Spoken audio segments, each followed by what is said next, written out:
lot of times I get asked why I became an architect. For me, I don't even know when that started. I think it was something that has always been part of my psyche.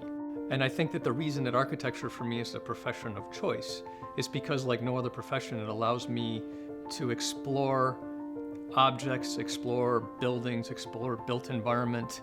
It allows me to express myself creatively. But all of that being said and done, it doesn't allow me to do it in a vacuum. It allows me to do it for somebody else.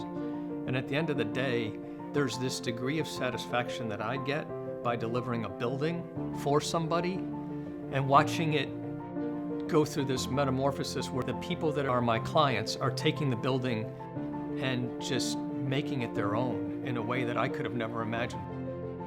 What led me to architecture was the problem solving, and the fact that you get to do it with a creative flair made it all the more attractive to me.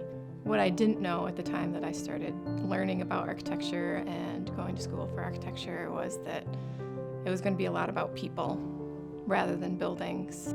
I've come to love that aspect of it. My interaction with people is one of my strengths, and trying to pull out of them what they want or they think they want, and then trying to use my creative problem solving to put that into a building and make it an amazing place for them to live and grow. That's what to me is really exciting about architecture. Like no other creative profession, we get to do something for somebody in a way that they're intimately engaging what we do. Schoolwork is very different than anything else, and the fact that you're building a learning environment for young minds.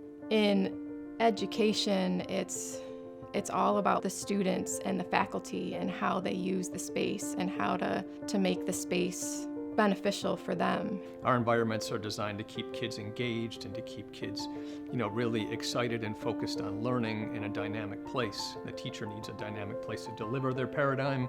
On top of that, we have administrators that are making sure that the buildings are safe and secure, and facilities people that are making sure that the buildings are maintainable and they can maintain their built integrity for a long period of time. There's a lot that comes from a conversation between the design team and a client. It's from those conversations and trying to learn them as people rather than just being a client.